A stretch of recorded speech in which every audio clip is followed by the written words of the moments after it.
এক ধনী লোক তার বাগান বাড়ির পুকুরের মধ্যে অনেকগুলো কুমির পুষত।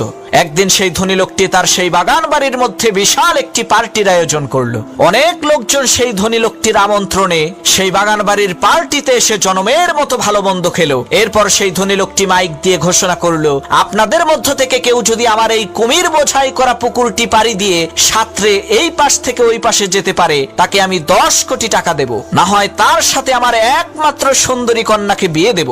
লোকটির কথা শেষ না হতেই পানির মধ্যে ছপাস করে শব্দ হলো। সবাই দেখতে পেলে একজন সাহসী যুবক পুকুরের মধ্যে ঝাঁপ দিয়েছে, আর তাকে ধরার জন্য বড় বড় কয়েকটি কুমির তার দিকে ধেয়ে আসছে।